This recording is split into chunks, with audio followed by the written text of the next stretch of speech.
como todos sabemos, nuestro sistema es débil, tiene una estructura muy complicada, está partido además, está segmentado. En teoría, todos los peruanos tenemos un seguro de salud. Si tú ves la norma, las leyes e inclusive la base de datos de su salud, ¿no? Que es donde estamos todos los asegurados, de cada 100 peruanos tenemos un seguro nominalmente 99-98. O sea, estamos prácticamente en una realidad, digamos, como Suiza o Finlandia, con una cobertura nominal muy buena, ¿no? En el papel. Así es, en las leyes y en el papel. Sin embargo, cuando la población, sobre todo la más pobre, la del CIS, acude a un hospital público, a una posta médica pública, lamentablemente el servicio es muy malo. Ese es el primer balance. Y eso obedece a dos factores. Estructurales, es un tema de recursos, de inversión, de organización. Y segundo, un tema de gestión, que es el que estamos mirando ahora. O sea, hay dos grandes problemas. Lo vamos a conversar ya en estos momentos con César Amaro, que es vocero de Propuesta del Bicentenario y exdirector de la DIGEMIT, que además es especialista en salud pública y que hemos estado conversando y tiene un análisis bastante interesante de esta problemática. Pero antes de eso, yo doy cuenta del informe de Contraloría que nos llegó esta semana y que lo hemos desarrollado ampliamente en todos los programas de manera continua, porque creo yo que no podemos dejar esto como un dato más. O sea, digo, todos los días hay ancianos haciendo cola, o sea, todos los días hay gente que está buscando algún tipo de atención mínima para resolver sus problemas de salud. Una señora decía esta semana en Exitosa, lo decía claramente, a mí ya me da miedo venir al hospital, tengo tal y tal mal, sin embargo me da miedo porque aquí lo único que hago es esperar y eso me genera mucho más estrés y pone mi salud básicamente al límite. Entonces la gente lo que teme es básicamente morirse y lo que está pasando ante la inacción de las autoridades es que están atentando contra la salud de todo el país. Hola César, ¿cómo estás? Muy buenos días, bienvenido. Bien, gracias por la oportunidad, Jesús. A ver, aquí está el informe de Contraloría y hay algunos puntos importantes. Gracias a Noelí también por la información. Dice aquí que se ha detectado en el Arzobispo Loaiza, además que es un hospital histórico y que tiene serios problemas de infraestructura. También. O sea, eso también. O sea, si mañana hay una situación crítica como un desastre natural, un sismo, un terremoto, ese hospital se viene abajo, no tenemos cómo atender a la gente, ¿no? Y es un hospital de alta, o sea, de los más importantes. Es un hospital además emblemático en la formación médica y en general el equipo de salud, ¿no? Es histórico, emblemático y tiene una importancia nacional, como bien lo dices. Bueno, toda esta semana abrimos los teléfonos y la gente está más que molesta, ¿no? Y querían explicaciones al respecto. Pero mira, dice aquí, atención médica limitada. Entre enero y julio del 2022, o sea, aquí nomás se programaron citas médicas durante 36.000 horas en consulta externa. Solo 16% de las 226.000 horas que pudieron atender según la norma técnica. Ello limita oferta de atención médica y oportuna atención de pacientes. Déficit de atención a pacientes, dice, de los 394 médicos asignados a consulta externa atendieron a 96.427 personas. Pudieron realizar, atenciones a 676.500 a 902.000 atenciones. Cada médico destina 4 horas continuas para atender a los pacientes en cada hora. Podrían atender de 3 a 4 pacientes. Es decir, su atención es bastante limitada. Eso es lo que ha observado la Contraloría. Claro. Bueno, hay varios temas a comentar, Jesús, ¿no? Primero, como todos sabemos, nuestro sistema es débil, tiene una estructura muy complicada, está partido además, está segmentado. En teoría, todos los peruanos tenemos un seguro de salud. Si tú ves la norma, las leyes e inclusive la base de datos de su salud, ¿no? Que es donde estamos todos los asegurados, de cada 100 peruanos tenemos un seguro nominalmente 99-98. O sea, estamos prácticamente en una realidad, digamos, como Suiza o Finlandia, con una cobertura nominal muy buena, ¿no? En el papel. Así es, en las leyes y en el papel. Sin embargo, cuando la población, sobre todo la más pobre, la del CIS, acude a un hospital público, a una posta médica pública, lamentablemente el servicio es muy malo. Ese es el primer balance. Y eso obedece a dos factores. Estructurales, es un tema de recursos, de inversión, de organización. Y segundo, un tema de gestión, que es el que estamos mirando ahora. O sea, hay dos grandes problemas. La Contraloría ha puesto el dedo en la llaga en un hospital y seguramente esta dificultad es extendida a los hospitales públicos en general, regiones y Lima. Debe ser, supongo, más dramático en lugares como Puno, Madre de Dios, Loreto, donde la oferta es mucho menor, ojo. O sea, si acá en Lima tenemos oferta médica, hospitalaria, precaria, pero existe, si uno mira los números y la realidad de regiones más apartadas, pues eso no existe siquiera. Entonces el problema es mucho más complicado de lo que estamos hoy día mirando. Estamos hablando de falta de información. Falta de información, falta de oferta, falta de tecnología y falta de gestión. A ver, yo he cubierto muchas huelgas médicas. Los médicos siempre están buscando un mejor salario, ¿no? Mejores condiciones laborales. Siempre se quejan de la infraestructura, siempre se quejan de la falta, por ejemplo, de medicamentos, Así es. que también de por sí es una realidad y que entorpece su trabajo. Pero lo que yo no me explico es que ellos no tengan la capacidad de poder trabajar más por el paciente. Sí. O sea, que de las 6 horas que tienen ellos para trabajar en un hospital, solamente trabajen 4. Entonces, a mí lo que me llama la atención es dónde quedan esas 2 horas. Ok. Yo te explico. Hay un tema normativo, normas técnicas, donde el ministerio establece cuánto tiempo trabaja un médico, un enfermero, una obstetriz, etc. Son 6 horas, digamos, de la jornada laboral normal, estándar. De eso hay un bloque que se dedica a la atención directa con los pacientes, usuarios, ¿no? en la consulta médica en este caso, y eso es lo que se debe de pedir como mínimo. Entonces, en este caso son 4 horas. Lo que hace la Contraloría es mide esas 4 horas, ¿no? Lo que se espera del doctor en su consultorio, y lamentablemente lo que nos dice es algo muy malo. Que solo estamos empleando esa capacidad ya por sí concreta, restringida por la norma técnica, un 15%. Es decir, es posible que uno tenga mayor oferta médica en el consultorio con las normas técnicas a la mano, pero no lo estamos obteniendo. ¿Qué significa eso, Jesús? Algo muy sencillo. Congestión en emergencia, congestión en otros lugares y maltrato. Lo que te dice el informe de Contraloría es que en emergencia hay una congestión terrible y eso obviamente hay riesgos mayores a los pacientes en todos los días. Pero hay una congestión ahí por falta de atención, o sea, Tal falta cual. de que el médico quiera Tal cual. hacer su trabajo. Así es. Porque aquí lo llamativo es que han atendido 36.000 horas cuando pudieron haber atendido 226.000. O sea, el desfase es bastante amplio. O sea, Así alguien es. tiene que explicarnos qué ha pasado con esas horas en las que los médicos no han estado presentes. Que no han sido programadas. Claro, que las citas no se han programado, cuáles han sido las justificaciones, porque estas horas que se han perdido es dinero del Estado. Así es. O sea, es dinero que el Estado está pagando, que todos estamos pagando para que la gente sea atendida. Tal cual. Si tú tienes una persona calificada, respetable, que ha estudiado mucho y que solamente tiene un sueldo que todavía no es el digno, pero está en ese lugar, debe estar en ese lugar. Y obviamente hacer una labor productiva, diligente, buena, como todos lo sabemos que lo hacen. Entonces, si ese señor no está ahí, hay una dificultad muy seria por qué explicar. Y eso, Jesús, tiene que ser vinculado a la información. Hoy día eso es una información opaca. No se conoce, no se sabe. Entonces, pues va a la Contraloría a un hospital, se sorprende de eso, ¿ok? Informa a la ciudadanía, irá mañana a otro hospital en Chiclayo, en Puno, en Cusco, y encontrará lo mismo, lamentablemente. La Claro, pregunta es, ¿qué hacemos ante eso? No, sí, está bien. Eso vamos a hablar, pero la pregunta es, ¿qué está pasando? O sea, sigo sin entender. ¿Por qué es que el médico no está cumpliendo con su horario de trabajo? Porque eso es lo que está pasando. Lo que dice el Hospital Loaiza en su comunicado es que estaban en pandemia, había jodan, dificultades, discúlpame, pero la estábamos pandemia- ahí, y en su comunicado señala que ya eso hoy es al 100%, ¿no? O sea, que han tomado las medidas para corregir eso. Y bueno, yo hago un acto de buena fe como ciudadano. Ya están como los jueces también. O sea, están en pandemia, quieren seguir en teletrabajo y la gente que se siga jodiendo con sus juicios. A ver, Jesús, ahí hay un Discúlpame tema, que ¿no? utiliza los términos así, pero creo que ya hay que empezar a poner los puntos sobre las sillas. Si esta gente no entiende exactamente qué está pasando, estamos mal. Porque aquí se está jugando con la vida de la persona. O sea, un médico que no cumpla su horario de trabajo, que no tenga la posibilidad de tener un paciente que está demandando una atención inmediata porque tiene un dolor insoportable seguramente, pues está atentando contra la vida de esta persona y tendría que ser denunciado.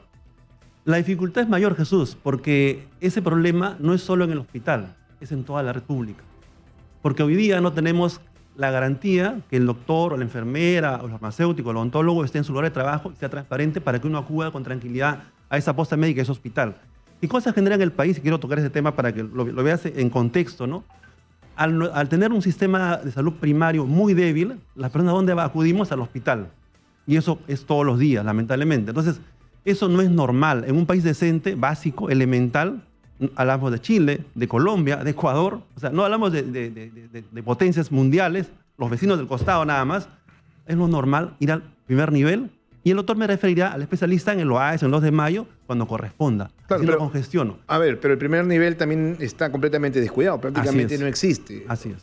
Y eso es algo que además se habían comprometido a hacer a propósito de la pandemia, que lo primero que es, ok, tratamos todo el tema en la pandemia, damos posibilidades al acceso a la vacuna y lo que viene más adelante, según entendí yo, era el reforzamiento de la primera línea de acción, o sea, de la Tal primera cual. línea de atención, y postas médicas, como para poder tratar cosas sencillas. Y ¿no? tenemos una enorme oportunidad. Hay 40.000 trabajadores de salud, médicos, enfermeras, etcétera, que han colaborado abnegadamente en la pandemia, que están vinculados al Estado por este tema del caso COVID. Ellos han luchado y han ido al Congreso, al Ejecutivo, ¿no? Y eso, ok, es su derecho y está muy bien. Pero ese enorme talento humano, miles y miles de colegas que están en el terreno, convertirlo en esa oferta. Es un cambio grande. De lo contrario, Jesús, el problema va a ser mucho más grave todavía. Tengo 40.000 personas calificadas, pagadas, sin una productividad necesaria básica. Entonces hay un problema, hay un riesgo grande y hay una oportunidad enorme que uno puede también gestionar en estos momentos. Ahora, tú me hablabas de la transparencia de información que Así se es. necesita para saber qué es lo que está haciendo un médico en un hospital. Existe un portal de transparencia, por ejemplo, en el aparato público, ¿no es Así cierto? es. Por obligación. Claro, por obligación, pero es que es necesario también. Así es. Para saber en qué están, ¿no?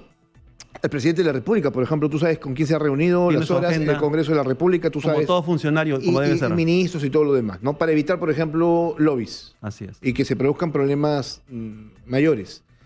¿Por qué es que no se traslada este tema, por ejemplo, al aparato de salud, al sistema de salud? Ok. ¿Por qué no podemos saber cuántas citas, si, por ejemplo, Jesús Verde, médico, es especialista y durante esas 6 horas se le han programado 15 citas? Ujú. Entonces, llegó a cumplir el señor Jesús Verde 15 citas, esas citas tendrían que aparecer de manera digital en un sistema con el que yo sepa. Jesús Verde se reunió con el paciente 1, con paciente 2, con paciente 3, con paciente 4, con paciente 5, digamos que cumplió con los 10. ¿Qué pasó con los otros 5? Habrá una explicación seguramente, ¿no? ¿No? Claro, yo tendría que... Debería haber una tuve que explicación. salir de emergencia en mi casa, ya no pude quedarme. Digo, ¿no? Porque eso Claro. te llevaría a justificar tu ausencia, pero además tener el Estado la posibilidad de decirle a ese médico, oye, me debes 5 horas, esas 5 horas las tienes que volver tú a recuperar. Tal Como en cual. todo trabajo, digo, ¿no? Tal cual. Este diálogo, Jesús, lo hemos tenido en el Ministerio hace 30 años. 30 años. Así es. Discutir cómo se optimiza Claro, pero la oferta. hace 30 años no había la tecnología que Usábamos tenemos papel ahora. y lápiz, ¿no? Usábamos calculadora y una computadora seguramente muy antigua, ¿no? Hoy día tenemos la nube, tenemos la conectividad y tenemos afortunadamente, Jesús, te digo esto, eso ya existe, no es un cuento. Hay una Secretaría de Gobierno Digital en la PCM que tiene una plataforma hoy implementada, interoperabilidad, con toda la tecnología necesaria. Hoy es factible que la PCM con el MINSA puedan poner toda esa información en la nube. Y el ciudadano, el periodista, la Contraloría, pasen a ver qué está ocurriendo día a día en función a sus necesidades de manera transparente y predecible.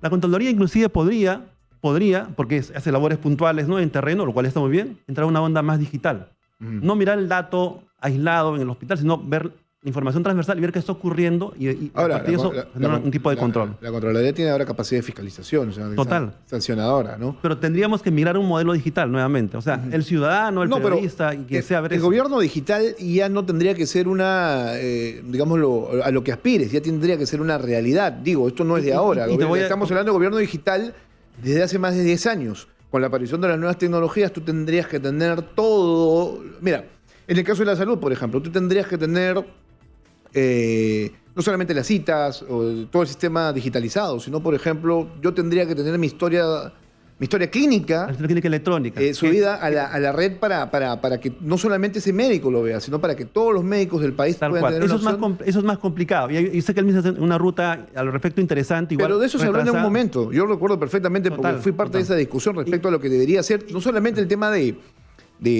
tener una historia clínica, Así sino, es. por ejemplo, tu cartilla de vacunación a propósito de la COVID. Así que es. decía, y yo, por ejemplo, no sé cuántas vacunas tengo, si cumplí mi cronograma de vacunación, porque mi cartilla, mi madre ya no la tiene. O sea, y eso fue desechado. Entonces, ¿cómo sabe el sistema de salud que yo he sido vacunado y estoy con todos los refuerzos, o sea, con todo el cronograma completo? Mira, Ahora no lo sé, ahora sí sé que tengo las 4 dosis contra la COVID-19. porque está en la nube y tú puedes chequear Exacto. eso. Es que ese es un ejemplo concreto. Hemos avanzado. La pandemia nos ha obligado a pensar Ya, diferente. pero si eso se ha avanzado Y hay que tan hacerlo. rápido en una pandemia, ¿por qué no podemos hacer Ok. algo tan mínimo como por qué controlar a los médicos? A ¿Qué ver, no quieren? te voy a decir lo siguiente. Yo diría, oye, yo estoy en Chota, en el hospital de Chota, o en el hospital de Puno de Ilave, y no tengo internet, no tengo conectividad, no tengo computadora. Pues- Entonces, ¿qué ocurre ahora? Hoy día tenemos todos un celular, ¿no? Tenemos una computadora, un internet, no importa que sea lenta, y la nube. Y eso ya se puede hacer en Lima, en Chota, en Puno, en Ilave, donde sea, sin ninguna dificultad, Jesús, ¿no? O sea, hoy día la ciudadanía debemos todos exigir dar, a partir de este informe tan dramático, que se repite en otros hospitales seguramente, a una migración real, a la transparencia, a la predictibilidad, donde todos sepamos qué está ocurriendo en el sistema de salud, de una manera obviamente prudente y como debe de ser. Lo cierto es que estamos enfrentando un problema bastante serio que se agudiza más con los años, pero hay que exigir como ciudadanos algún tipo de solución porque estamos en este momento en una crisis económica inflacionaria que obviamente va a alejar más al ciudadano del sistema de salud. Hay muchas personas que no pueden entrar a un sistema de salud privado pero incluso hasta el sistema de salud privado hoy se está encareciendo y es cada vez más de difícil acceso. Entonces no hay medicinas, no hay citas, no hay médicos, no hay infraestructura. La verdad, o sea, tenemos un serio problema y no sé si esto lo podamos resolver en el corto plazo, César. Mira, el tema de recursos humanos es muy importante. Al Perú le faltan médicos y en general recursos humanos calificados, pero también faltan medicamentos, también falta tecnología, falta financiamiento. Los medicamentos es otro punto de aparte, ¿no? Así es. Medicamentos que tú tendrías que tener por parte del Estado no llegan. Y lo último que supe es que también había un problema ahí de gestión, porque no hicieron las compras en su debido momento. Nuevamente, el problema es que tienes recursos. El Perú no es un país pobre, somos un país de economía media, tenemos dificultades como todos sabemos, ¿no? Pero sin embargo el presupuesto está ahí, hay que utilizarlo con sabiduría. Pero en medicamentos, que es un tema que conozco muy a detalle, el modelo no es el adecuado, es un modelo malo. O sea, el modelo Minsa Regiones es un modelo antiguo, ya anquilosado. Para que tengas una idea, el último dato del 2016, antiguo, que no ha mejorado lamentablemente, es que de cada 100 recetas se entregan un poquito más de 50 completas en el Minsa Regiones. ¿Por qué? Porque no hay, y no hay... No hay stock. No hay stock o está mal distribuido, pero sobre todo, nuevamente, porque no hay información disponible para gestionar. ¿Qué es diferente de salud? Tú puedes ver en salud, con todas sus dificultades, un solo inventario virtual nacional y el gestor donde esté, en Lima, en La Libertad, en Puno, gestiona esos inventarios y los va recolocando, ¿no? Y eso es público. En el caso del Ministerio de Regiones, el stock está fragmentado en bolsones pequeños y cuando uno va a la farmacia no encuentra el medicamento. ¿Qué genera esto? Gasto de bolsillo. Voy a la farmacia botica privada y si hago el esfuerzo de pagar de mi bolsillo y eso afecta a mi economía. Eso debe de cambiar, Jesús. Hoy día la logística no puede manejarse de esa manera, tan desarticulada, tan a la antigua. Hoy día es tiempo real y repito, el Estado no puede decir que no tiene las herramientas. Hoy día las dispone. Hay que usarlas. Mira, en este informe de Contraloría de Loaiza, ¿por qué toman a Loaiza? Porque creo yo que es un ejemplo claro de lo que está pasando con los centros de salud a nivel nacional. Es un hospital y no solamente emblemático. los hospitales del Ministerio de Salud. Estamos hablando que esto también sucedería en salud, como lo ha mostrado Noemí en Chiclayo, ¿no? Noemí Bergamonte. Disculpen ustedes, que es nuestra súper corresponsal allá en Chiclayo. Que hay gente que está hacinada. Pero también está pasando, por ejemplo, en los hospitales de las Fuerzas Armadas. Pero en salud ocurre ese hacinamiento, Jesús, porque no tiene primer nivel.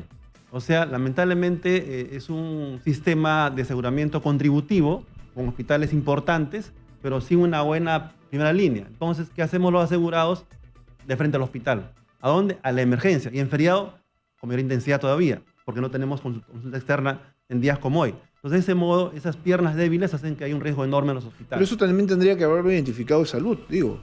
Está identificado hace 30 años también. O sea, sí. Se conoce esto, hay modelos que se probaron. O sea, a ver, entonces, el diagnóstico está. El tema es que el problema persiste, pero redundante. En todo caso, ¿de quién depende que esto cambie? Hasta donde yo supe, los últimos planes de gobierno, no hablo justamente de este gobierno, sino de anteriores gobiernos, siempre hubo esta necesidad de querer integrar el sistema de salud. Y eso nunca se ha podido concretar. Ahí, Jesús, la solución, más que integrar y unirlo, es articularlo en esta parte, es coordinar, ¿no? Y eso pasa porque organicemos el sistema con un primer nivel fuerte. No importa que sea el Ministerio de Salud, de la Policía o el privado inclusive, pero con reglas claras y una lógica de red. Yo te comentaba el caso de El Salvador, que sería bueno que ustedes lo vean con más calma, ¿no? Ahí, afortunadamente, el Ministerio con el Hospital El Salvador y el primer nivel de atención han organizado una red de referencia. Se va la persona a la posta médica, a su doctor, es atendido y se requiere un especialista, se refiere al Hospital El Salvador. Y ahí tú encontrarás un hospital que tiene historia clínica electrónica, que tiene todo digitalizado. Uno va a la farmacia, ojalá haya el medicamento, tendrá el medicamento y si no, buscarán el almacén para que me den el medicamento. Igual, pruebas de laboratorio. O sea, en realidad es un hospital público, pero que da gusto que sea organizado de un modo tal que permita una mejor atención a las personas. Con dificultades seguramente, pero en una ruta ya de solución, que es lo que queremos todos. Y así como hay hospitales modelitos en algunos lugares que uno puede tomar en cuenta para ver buenas prácticas y expandirlas a otros lugares. Pero eso pasa por la dirección también, ¿no? De querer hacer las cosas bien. Yo entiendo que esto es una cuestión también de gestión y de humanidad. Lo segundo tendría que gestión y tecnología nuevamente, porque en Vía Salvador tienes un equipo informático fuerte que da soluciones a cada momento, el equipo está entonces soportado en eso y es más productivo, tiene más soluciones. A ver, discúlpame, pero el tema tecnológico, ahora que lo veo bien, no solamente es en el tema de la salud, ¿no? Por ejemplo, en el tema de la policía tampoco es que hay una red integrada y una coordinación constante entre las comisarías para tener todos un mismo banco de datos, ¿no? Ni siquiera las denuncias son digitalizadas. Mira hasta a qué niveles de racionalidad estamos llegando, de raciocinio, perdón, estamos llegando sobre el correcto manejo del aparato público, ¿no? La tecnología debería utilizarse para que todos tengamos en tiempo real, como tú bien lo dices, información de lo que está sucediendo, no solamente en el tema de la salud, sino también en la educación y seguridad.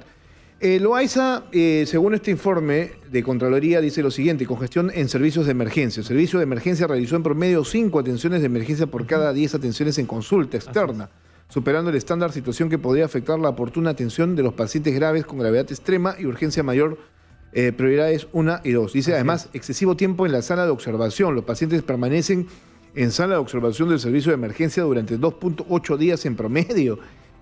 6 veces más que el estándar establecido por la norma técnica. Tú no tendrías que estar mucho tiempo en una zona de observación. Por obvias razones, ¿no? En riesgo, el trato ahí es de emergencia, obviamente, manejan casos críticos, ¿no? Y lamentablemente en el Perú hay una mala costumbre que tenemos los ciudadanos: como no accedo a mi médico en consulta externa, voy a emergencia. Y eso pasa en el Seguro Social, en la policía y también en el Ministerio de Salud, lamentablemente. Y eso genera congestión, ¿no? A mí me ha pasado estar con un paciente, mi abuela en su momento, que en paz descanse, en la zona de emergencia de salud. Y lamentablemente es deprimente. O sea, tú tendrías que entrar a un hospital del país con cierto nivel digamos, de ilusión porque esto va a pasar, porque tu paciente va a ser atendido, porque vas a encontrar una respuesta. No tendría por qué ser lo contrario, ¿no? O sea, el hecho de ir a un hospital y encontrar una situación lamentable que te lleva a tener un estrés exitosa, ¿no? Y pasar un mal momento. Claro, O sea, pero llegamos al hospital, Jesús, por 2 razones. O por una emergencia real, o que uno siente que es una emergencia, o sea, un dolor intenso, a lo mejor no es una emergencia, pero voy por la emergencia, y porque no hay oferta cerca a mi comunidad, a mi trabajo. Y eso es lamentable. O sea, uno no encuentra cerca a su comunidad al médico de familia, al médico general que esté cerca para que me atienda, algo sencillo, y luego, de ser necesario, voy al hospital referido. Segundo tema, es importante. Nuestro país ha cambiado en la parte epidemiológica. Hoy día la carga de enfermedad es crónico-degenerativa. ¿Qué significa eso? Enfermedades silenciosas: diabetes, hipertensión, obesidad, problemas cardiovasculares, cáncer, problemas mentales. Y eso no nos avisa, entre comillas, ¿no? Ya, pero para eso tendrías tú que tener acciones preventivas. Preventivas, identificar y luego trazar. Porque cuando lamentablemente uno entra a la diabetes, por ejemplo, ya tiene ese chip hasta la muerte. Entonces, el médico, el equipo te va a cuidar para que no te compliques. Si no vayas al hospital y llegas a una UCI y eso cuesta mucho más y obviamente un riesgo de vida enorme. Y eso no lo estamos haciendo, Jesús. O sea, en estos momentos estamos todavía tranquilos, entre comillas, porque estamos todavía con la juventud, bono demográfico, pero vamos a envejecer en el 2050 dramáticamente y seremos más viejos y jóvenes, y en ese momento vamos a sufrir mucho en el país.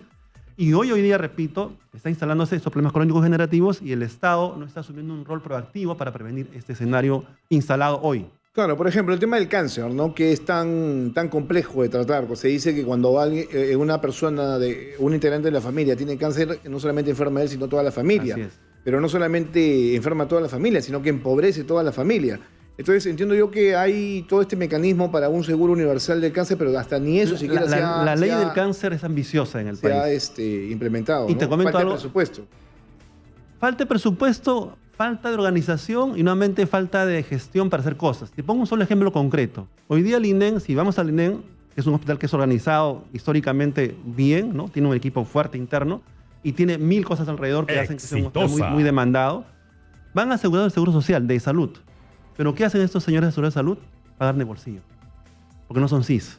Entonces el INEN no puede decir, ¿sabes qué? Tú eres CIS, entras para acá gratuitamente como CIS. ¿Y eso por qué ocurre, Jesús? Porque el Seguro Social de Salud con el CIS no hacen un convenio para que esas personas aseguradas de salud puedan entrar al INEN cuando sea necesario, con una referencia. Eso está muy mal, Jesús. Y eso es todos los días, lamentablemente. Entonces, no mapeamos esos elementos para corregir problemas estructurales y de derecho que están en el país instalados hoy día, y yo creo que es momento de ya cambiar esto. Estamos en crisis, seguramente hay que enfrentar esto, y la salida, yo insisto, es buena gestión, rectoría y herramientas digitales. Y ciudadanía, obviamente, al costado para que esto funcione bien, mirando que esto funcione bien. ¿Y cómo queda el tema de la infraestructura? Aquí tengo el informe, ¿no? Lo dice, 6 de 20 salas de operaciones se encuentran inoperativas y 437 pacientes esperan ser operados.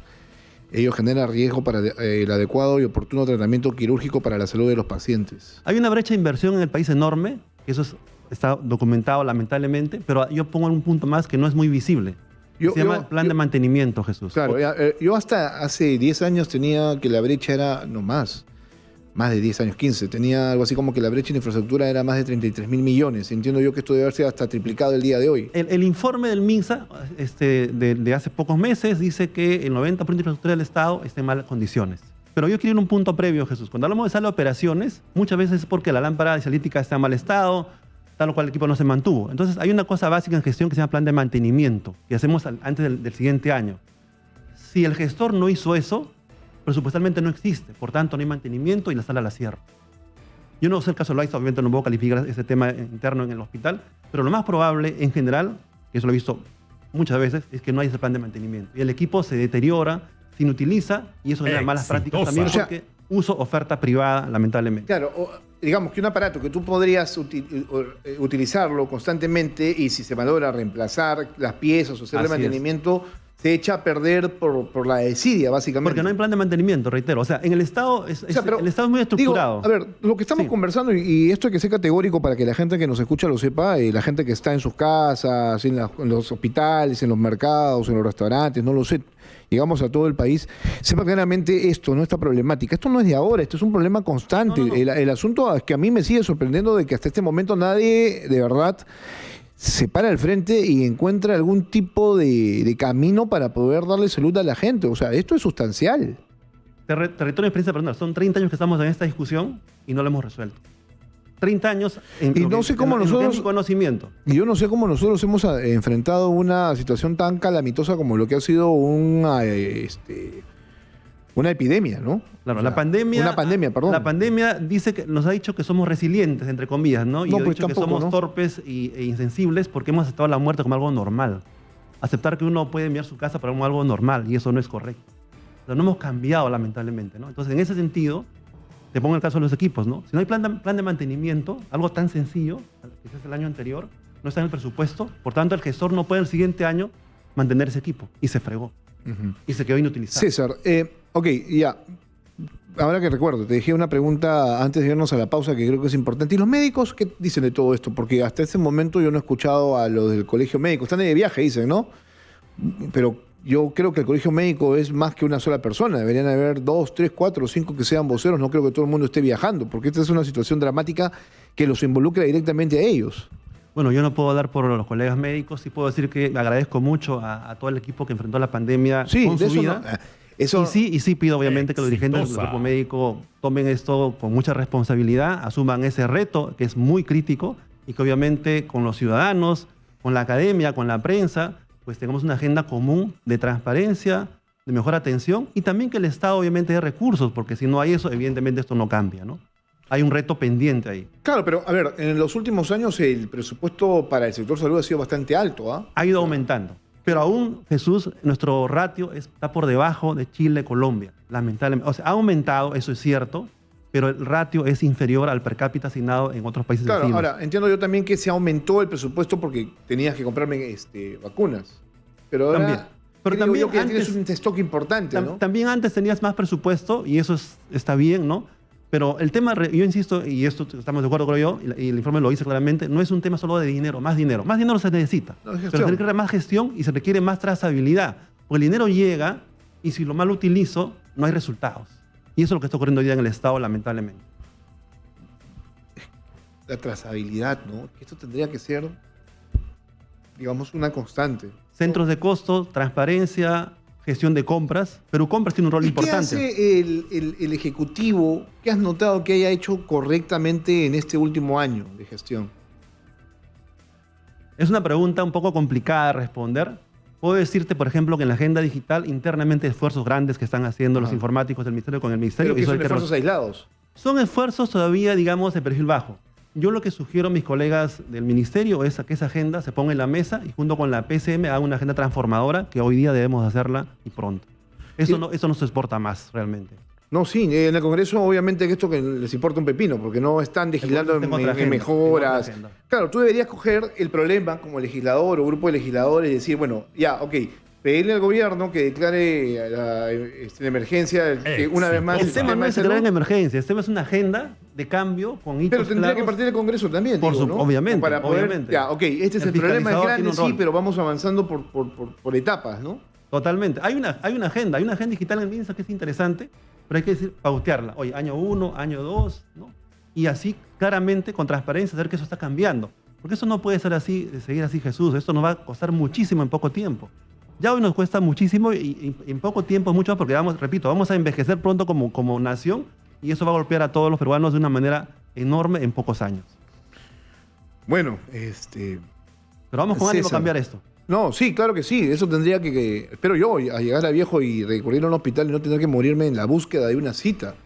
Lo que nosotros estamos advirtiendo es que esto es constante. Toda la semana, al menos la pasada, hemos estado lunes, martes, de manera transversal, viendo la problemática y conversando con los pacientes, con la gente que está en las colas. Y lo que yo lamento es que los pacientes justamente sean personas de la tercera edad, o sea, son los que más sufren. Claro. En diferencia de un Estado que está... Que ahora son la minoría, o sea, es lamentable, pero son la minoría. ¿No? Pero pronto seremos la mayoría. Cuando hablas de mayoría, ¿a qué te estás refiriendo? Al bono demográfico. El Perú es un país joven como totalidad. Ya. Hay más jóvenes que mayores. Somos 33 millones. Así es. Y jóvenes son mucho más de la mitad todavía. Pero en pocas décadas, el 45 aproximadamente, va a ser al revés. Bueno, yo tengo 43. Empiezo a ser paciente seguramente en los próximos 20, 25 años. Y probablemente, como ocurre hoy día ya, no mañana, hoy día, la mayoría con problemas crónicos degenerativos. Diabetes, hipertensión, cáncer, salud mental, cardiovasculares. Jorge Lanata, que es un periodista argentino bastante conocido, decía, hasta los 40 tú eres invencible. Después de los 40, y ya me está pasando, empieza la debacle. O sea, empiezas a sentirte ya un poco más achacoso. Y en ¿no? Perú, si el médico no dice que eres diabético y te da un tratamiento apropiado, por ejemplo, tu escenario exitosa. Es muy mal. Yo, por ejemplo, tendría ahora a mi edad, ¿no? Y bueno, yo sí he hecho algunas pruebas, pero a lo que voy es que, digo, uno tendría que tener ciertos criterios o niveles como para poder decir, oye, a esta edad voy a hacerme mi prueba o mis controles para saber cómo estoy. Y eso tendría que dártelo el Estado. Hay una teoría antigua también de los 90, de redes integradas, que ahora está en ley inclusive, ¿no? Y eso es muy bueno, pero no lo implementamos. Lo que tú has señalado, o sea, cómo yo accedo a mi médico, a mi odontólogo, a mi obstetriz, a lo que me corresponde en función a mi edad, cerca de mi comunidad. Y esa oferta es el primer nivel de atención que hoy día carecemos lamentablemente o es muy débil. Entonces, eso hay que hacerlo ya. Y hoy día hay la decisión política para hacerlo, pues hagámoslo pronto y pongamos dinero ahí, pero dinero con tecnología, dinero con trazabilidad, dinero con ciudadanía. Bien. Para que ese dinero sea bien invertido. César, muchas gracias por estar con nosotros el día de hoy. Creo que ha sido amplia la discusión respecto a lo que está pasando con el sistema de salud. Hay que hacer siempre un balance y que la gente recuerde cuáles son nuestros principales problemas, ¿no?